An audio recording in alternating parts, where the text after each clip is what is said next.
today was day 8 of our preseason practices, and I think I've watched growth take place, and I may have mentioned this for those that maybe talked to me before or after we went to France, that I've seen growth from everybody up and down the lineup, that I've seen guys get better, and I think that's at this point in time. We've turned up the volume in terms of the reps, in terms of the teaching components that go on in the preseason that I didn't give them as much, specifically in the defensive end in the summer for a variety of reasons. But I like the way they've worked, and I've always said that when a team has a good work ethic, it allows you to just coach basketball and help them improve. So how they've approached these last 8 days has been terrific. I couldn't have asked for anything more, but we obviously are much further ahead than we were 8 days ago. We're further ahead than where we were when we left for France, but we've got a long ways to go. So, again, I know you'll probably have questions to dive into more specific things, but I like what I'm seeing. But we've got to continue to make progress and grow together and get ready for what's coming. Thanks, Coach. We have microphones that'll be on either side of the room, so if you can raise your hand, we will get to as many questions as we can. Jeff, you want to go first?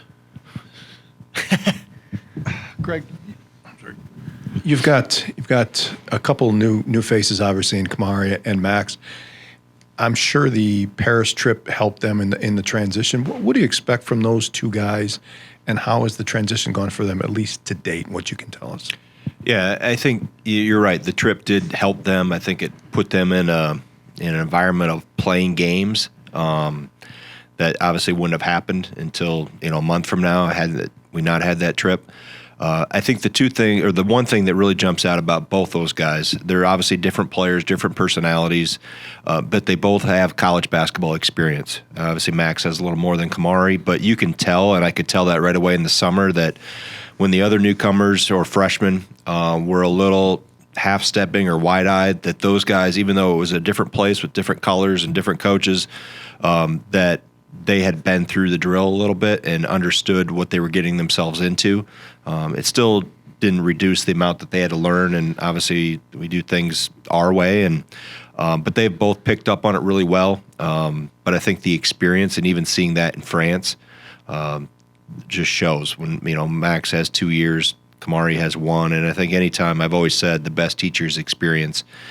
So they've helped in that regard. Now it's a matter of, specifically on a defensive end, of learning our rules and making those habits, not just thoughts. They have to be habits so they can play instinctually and not have to think. And these 8 days have put them in more of those situations where that gets tested more. And like I said, they both have effort, just like everybody else has been terrific. And I like the fact that they bring some experience to our locker room and our backcourt. Go Abby, then Ro.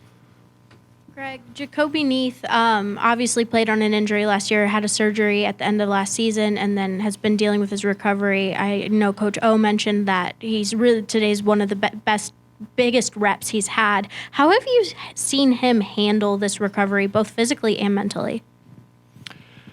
Well, I think Jacoby can probably speak better to that mentally than I can. I think he's been fine, but I think it's also there's a level of frustration that comes with it. Today is the first day he's practiced full throttle, literally since the time he had before the surgery. So we all the way back to last spring. So and I thought for not having a lot of reps and he's been doing a lot of non-contact things until today was the first day he really kind of got let loose. He had to leave for class. That's why he was not there at the end. But I think he's got there's catching up to do. There's no doubt. I mean, there's reps that he hasn't gotten. There's he hasn't really played in a competitive environment since last March. So when you have that much time off, I think he'll catch up quicker than most, just because he's, again, much like Kamari and Max, has experience. So I thought he was very astute today, and you could tell he'd been in our drills before from a year ago. But he's missed a lot. So I think now it's a matter of balancing, catching up, and staying healthy, because we can't fully load him, and he'll be on a little bit of pitch count as we ease him back into this contact period. But I know he's frustrated that he hasn't been able to be out there, but we've also tried to make sure he's out there down the road when we when we get to game competition. Raul? Greg, it's still incredibly early, but just curious, with only a handful of guys returning with meaningful college experience, do you envision having a longer lineup than usual this season, or longer rotation, I should say? I don't know. It's a good question, but I don't know yet. Honestly, if we had to play tonight, I don't know who would start yet.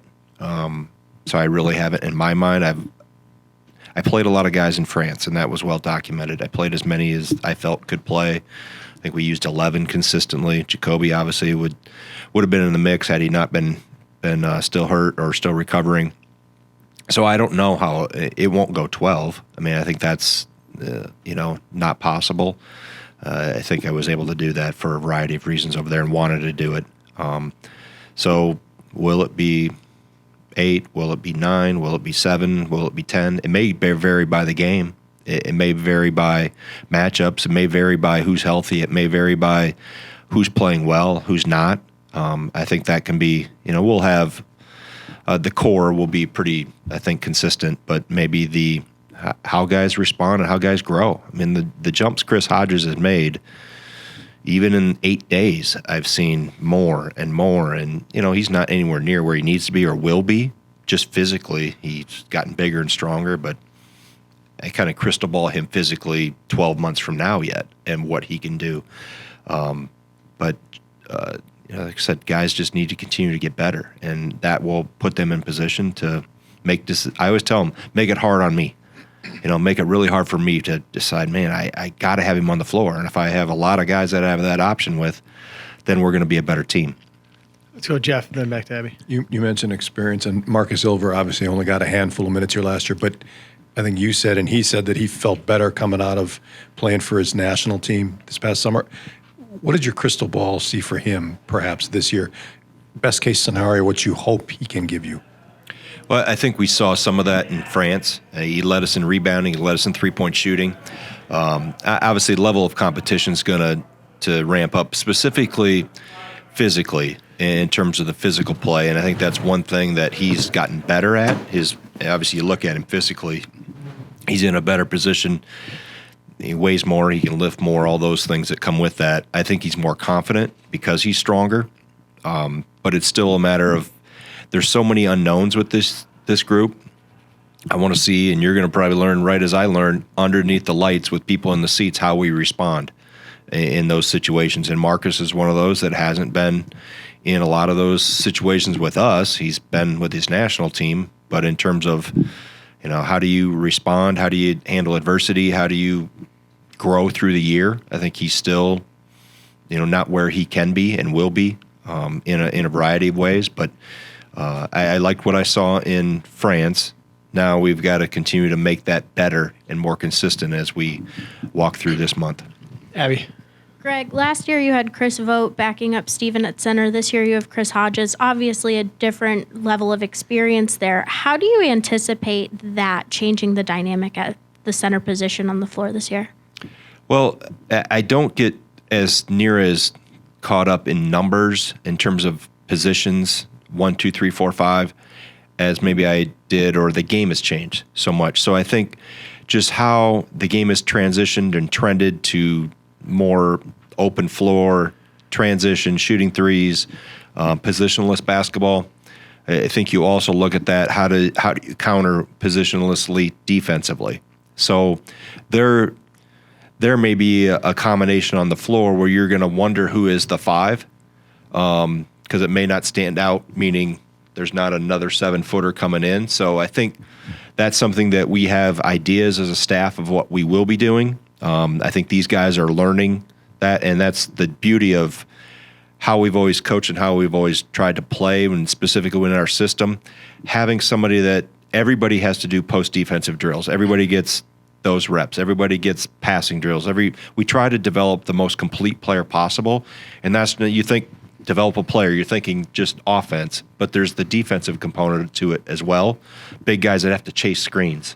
And learning that technique. And I think it puts them in position to help add more tools to their toolbox of their game, but it also gives them an appreciation for what their teammates are having to do. So if you have a guard who has to work in the post defensive drills or guard somebody in the post, they have an appreciation for what the big guys go through more consistently. If you have the bigs that have to chase screens, now they get an idea what the guards are going through. So maybe as they tie this all together, they learn to help and rely on each other more, and will try to do their job better because it helps their teammate. So I know that's a long-winded answer to your question about who's going to be the backup five. There may not be a five on the floor. It may be 2 4s. It may be 2 3s and a 4. I mean, and there's a variety of ways you can play and counter if you don't have another 7-footer, so to speak, trapping the post, which we've done. Our best post defensive players haven't been our tallest guys over the years. If you look through the history of the guys we've had, quite frankly, if you gave me a draft and said pick the best post defensive players you had, it wouldn't be guys that are 6'11", 7 feet. Jocko. Coach, for the last several years, this has been Brad's team and a little bit of Johnny's team as well. How excited do you think this team is to create their own identity? Well, I think that's the neat part. I mentioned about the unknown and learning as we go. That's the exciting part for me, that I've learned every day, not only in terms of performance on the floor, but I've listened. I told them a couple days ago, I not only watch what you're doing on the floor, I listen. And where are the voices? And where is the leadership developing from? I just had, for those that really follow us, you may recognize a face in practice. Dave Anderson flew in from L.A. to spend a couple days with us, who runs the Learn to Lead Academy, and I've had him in before. He's written a couple books that you may be familiar with. But that is part of that. I think leadership is always, I can't anoint somebody a leader. It's organic. They will naturally find their way, find their voice. And leaders are always come in different shapes and sizes. It doesn't mean you have to be the most vocal guy. You can lead by example. It doesn't mean you have to play 35 minutes a game. You can set good examples and be a good role model in other areas that will help our locker room. So I think you look to, all right, obviously Tyler Wall will have a bigger role in that leadership. Chucky Hepburn, I think, is more comfortable with his voice. Max Klesmet, for being a newcomer, I identified him right away that I think he will, as he becomes more comfortable and more accustomed to who we are and what we're about. I think being from the state helps him because he's grown up around it and has watched Badger basketball for a long time. So it can be leadership by committee too. And when you don't have a voice that's dominant, then the coaches need to step in and have more of an influence in that regard when it's needed. Jim. Greg, you won 25 games in a Big Ten championship last year despite shooting under 31% from three-point range. Does that percentage need to go up, do you think, this year? And where's your confidence level that it can go up? I think it will go up. I think we're different as a team. I think we're going to play a little differently. It may not look differently from the outside, but I think how we will find our offense will be a little bit different. Obviously, you lose a Big Ten Player of the Year and a Jerry West Award winner. I mean, he made me look really, really smart at times.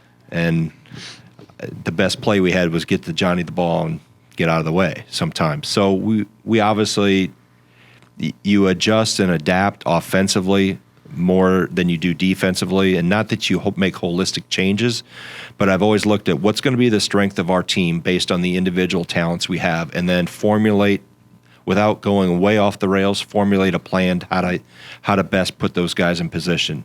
And that's what you saw a little bit of that today. That's what we've been working on, and how we will best use this group. And to Abby's question about the defensive end of it, of maybe not having, you wouldn't be able to tell who's the 2 or the 3 or the 4 or the 5 at times.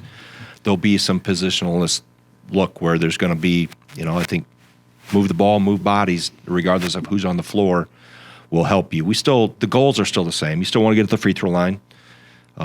You want to touch the post and play inside out. You want to score in transition when it's possible. The end goals of how we'll go about doing it, or where we want to get to, will remain the same. Maybe how we go about it, maybe a little bit differently in terms of, like I mentioned, a Johnny. You can still score in other ways, but that most likely will turn into, there's going to be, this group will and can and will need to shoot threes, and it may be more threes. I mean, that's becomes such a big part of the game. You look at the next level, it's transition and it's threes. I mean, and we're not going to, and it becomes that because of some of the defensive rules they have. But, I think this group is going to do it more by committee maybe than by a, kind of a splash like Johnny made. We're here. Greg, Steven's another guy who appears to have grown physically in the offseason. What do you like about what you've seen from him so far? Yeah, I mean, he's more confident. And I think the thing that ignited the confidence for him, as you mentioned, bigger. I mean, he's gone from, under 220 he played at last year, low 220s to probably tickling 250 now. And I think with that, it's not just the weight, it's the strength is important, but it's the confidence that comes with being bigger. He feels good about himself physically. He can impose his will in the post. He's been hard to handle in terms of when he gets positioned. He's so skilled, and rewinding even 2 years ago when he didn't play very much during the cardboard cutout year, that he was just so calm and content, and content's not the right word. It was hard to get him rattled. When he was on the scout team, we try to trap him in different variety of things. He's very skilled. He'll be an integral part of us offensively, maybe not resulting in number of shots or points, but utilizing his skill sets at 7 feet, how good a passer he is, how good a feel for the game he has. Obviously, he can shoot it, but the confidence I've seen grow because he's bigger, stronger, and I think he likes my saying that be the windshield, not the bug. He's been the bug for the last year and a half or so. Now he's starting to control the paint on both ends of the floor. Abby. Greg, it's no question that Chucky Hepburn is a very charismatic person. I was wondering if you could take me back to your first interaction with him and what drew you to him personality-wise more than on the floor. I think you see what I saw. I think he's become more comfortable in his voice and those things, and more charismatic. The first thing that drew it to me was how he played on the floor before I ever met him, really, when he came to camp, as he was a sophomore, I believe, going into his junior year. But just how he plays the game and how he's so even-keeled. He doesn't have – it's very hard to tell whether Chucky's having a good day, a bad day, a crappy day, he won the lottery. You can't tell, and that's very good, and that helped us immensely last year to hand the keys, so to speak, of the bus to a freshman and to have him handle. Now, he had some help around him. He had obviously a terrific player in Johnny and as steady and as good a leader as I've been around in Brad. So that helped that, I think. It helped him transition, but now he knows it's his time to step forward and use his personality and his ability to relate with his teammates and obviously still continue to improve his game too. And I think he's gotten better. He's better physically, but the leadership component will be a big part of us as we grow through a team. And you need point guards that are good leaders. Evan, over here. Coach, a lot of guys have talked about Carter Gilmore being one of the most improved guys on this roster, and he briefly mentioned that you had a talk with him sort of mid-season when he kind of started to hit that wall and the minutes start to dip. I'm curious, if you can remember what you said to him that maybe sparked him attacking the offseason the way he did and like you mentioned, just taking it more seriously. Yeah, I think, I don't know if it was anything magical that he said that I said, just that other than it's not. And I kind of leaned on some older guys that have been through it, that have gone through ups and downs of being a young player. That's not going to happen for you instantaneously. It's a process, and if you can fight through it, I think probably the phone call that did him the most good was from his mom that said, stop feeling sorry for yourself and get your ass in there and play and stop worrying about it. You're not the victim here. So Stephanie obviously delivered it much more direct than I did at that point in time. But he's just, you mentioned it, it's what you would hope you would see with the players that come through the program, how they mature, and the mental maturity that he's shown in terms of his approach every day, how he took the offseason so seriously and decided to, it's on me. It's not anybody else. It's me. And he has the results. He's gotten results. I mean, he's still now got to continue to do it when we turn the lights on in here and get into competition. But, I've consistently referred to him publicly as the team's probably most improved player. And a lot of that is, much like Steve Crowl, he's put the work in, so he has confidence in what he's done and trusts that he's prepared and worked and now feels good about that he's ready for this moment. We'll take a couple more. Jim? Greg, it's not an identical situation, but it's a similar one with Jim Leonhard taking over mid-season. I don't know if you have a relationship, if you've talked to him at all, but I'm curious what your advice would be to him since you lived it. Yeah, I think I have talked to Jim. He's in a very, obviously unique situation, a very difficult situation. And I think you can probably draw the line that these similarities end at I was interim and moved into that position in very short notice. I think the things I just shared with him were be yourself, make it about the players, trust who you are, trust your gut. And he's obviously had experiences with a lot of people, a lot of different levels. He's been around terrific mentors, from his playing days here to the NFL to Coach Chris. I mean, he's as well prepared going into this type of moment probably as you can be. And now you go do it. And like I said, that was my couple of words of advice to him is, be who you are. It's still about the players, which is exactly how Paul always made it and how I make it and how we've always done it here. And then you got to be yourself and trust what feels right and what you're, and that takes a little time. That takes time sometimes to find your own voice, but I'm sure Jim will do a good job. Jeff? Greg, you mentioned Chucky's development. Last year, it appeared that as the season went on, he looked for his shot more and became more comfortable. Do you anticipate that he can continue that progression, in particular if this team needs scoring, as a guy who can get his shot and if it's not there, distribute to others? Yeah, I think that's something that even through the course of last year we talked about. Chucky, you don't always have to defer to Brad and Johnny. So I think that's something he became more comfortable with, probably no more comfortable than he did that last possession against Purdue, but he's gonna be in more of those situations where maybe the ball was in Johnny's hands or Brad's hands in a shot clock situation that he can make those plays, and he made plays. A lot of those sometimes resulted in the benefit or benefited one of his teammates, but he has the ability to do that and have that mindset, and he knows this is an opportunity for him. He's going to have a bigger stage and a brighter light on him, and he's excited about that opportunity. Let's take one more. Coach, how do you feel Connor is handling the transition to the play at this level? What have you seen from him? Obviously, it's early, but what have you seen so far? Yeah, I mean, he can really shoot. I think I don't want to play him at horse. But you just watch him, the technique, they all come off his hand looking like they're going in. He's got great rotation. He has a very good feel for the game. He's got to continue to get stronger, which isn't going to happen today or tomorrow. It's going to be a course of his building over the course of his career. But I saw some things in France in terms of his toughness. You look at him, he doesn't maybe look the part right now. He kind of looks the skinny kid, but man, he competed and he knows how to find the basket. And he made some plays over there in different games where it showed some scrappiness and some toughness and things that get you on the floor and keep you on the floor here. He's right now probably his head is spinning from a defensive standpoint.